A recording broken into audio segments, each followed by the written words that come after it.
विक्रम बेताल की 20वीं कहानी बालक क्यों हंसा। इस बार भी पेड़ पर लटके बेताल को राजा विक्रमादित्य उतारते हैं और कंधे पर लादकर आगे बढ़ते हैं। बेताल हर बार की तरह राजा विक्रमादित्य को फिर से एक कहानी सुनाता है। बेताल कहता है, एक बार की बात है, चित्रकूट नगर में एक चंद्रवलोक नाम का राजा राज करता था। उसे शिकार करने का बहुत शौक था। एक बार वो जंगल में शिकार करने निकला। वहां घूमते घूमते वो रास्ता भटक गया। थककर वो एक पेड़ के नीचे आराम करने लगा। आराम करते हुए उसने एक खूबसूरत कन्या को देखा। उसकी खूबसूरती राजा की आंखों में बस गई। उस लड़की ने फूलों के गहने पहने हुए थे। राजा उस कन्या के पास पहुंचा। वो कन्या भी राजा को देखकर बहुत खुश हुई। इतने में उस कन्या की सहेली ने राजा से कहा कि यह ऋषि की बेटी है। उसकी सहेली की बात सुनकर राजा खुद ही ऋषि के पास गए। उन्होंने ऋषि को प्रणाम किया। ऋषि ने राजा से पूछा, राजा आप यहाँ कैसे? राजा ने कहा, मैं यहाँ शिकार खेलने आया था। राजा की बात सुन ऋषि ने कहा, बेटा तुम क्यों मासूम जीवों को मारकर पाप के भागी बन रहे हो? ऋषि की बात का राजा पर बहुत असर हुआ। राजा ने कहा, मुझे आपकी बात समझ आ गई है, अब मैं कभी शिकार नहीं करूंगा। राजा की बात सुनकर ऋषि बहुत खुश हुए और बोले, राजा तुम्हें जो मांगना है मांगो। राजा ने ऋषि की बेटी के साथ शादी करने का प्रस्ताव रखा।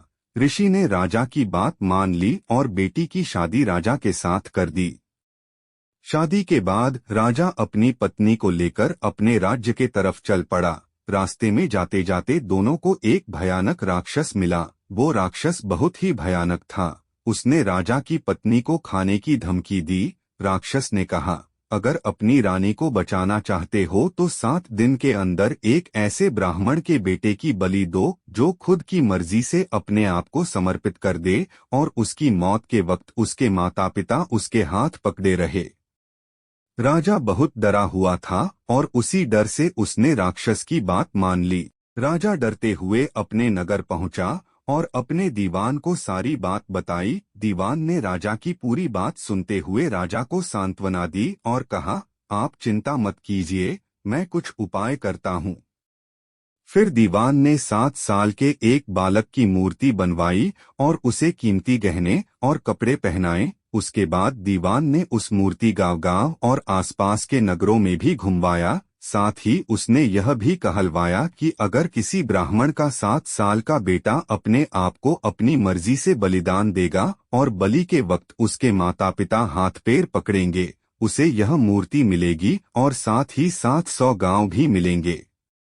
यह खबर सुनकर एक ब्राह्मण का बेटा राजी हो गया।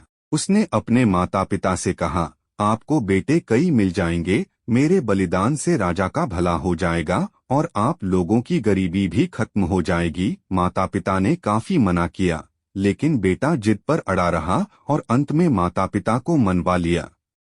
ब्राह्मण माता पिता अपने बेटे को लेकर राजा के पास गए। राजा सभी को लेकर राक्षस के पास गया। राक्षस के कहे अनुसार राजा उस बालक की बलि के लिए तैयार हुआ और बलि के वक्त बालक के माता पिता ने उसके हाथ पकड़े। राजा ने बालक को मारने के लिए जैसे ही तलवार उठाया, बालक जोर से हंस पड़ा।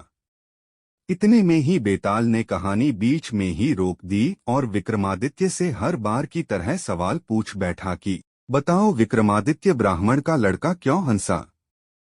राजा ने जवाब देते हुए कहा, ब्राह्मण का बेटा इसलिए हंसा क्योंकि जब भी कोई आदमी डरता है तो वो सबसे पहले अपने माता पिता को बुलाता है।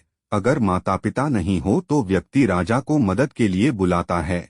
अगर राजा भी मदद न कर सके तो व्यक्ति भगवान को मदद के लिए याद करता है। लेकिन यहाँ तो कोई भी ब्राह्मण के बेटे की मदद के लिए नहीं था। माता पिता बालक के हाथ पकड़े हुए थे। राजा हाथ में तलवार लिए खड़ा था और राक्षस उसके सामने उसे खाने के लिए तैयार था। ब्राह्मण का बेटा किसी और की भलाई के लिए खुद का बलिदान दे रहा था और इसी कारण वो हंस पड़ा।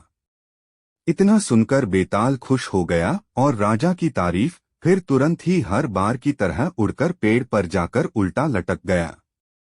कहानी से सीख, मुसीबत के समय चाहे जीतने भी लोग आसपास रहें, लेकिन उसका सामना अकेले ही करना होता है।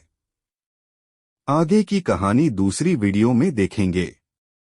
ऐसी ही और वीडियो देखने के लिए हमारे चैनल को सब्सक्राइब करें।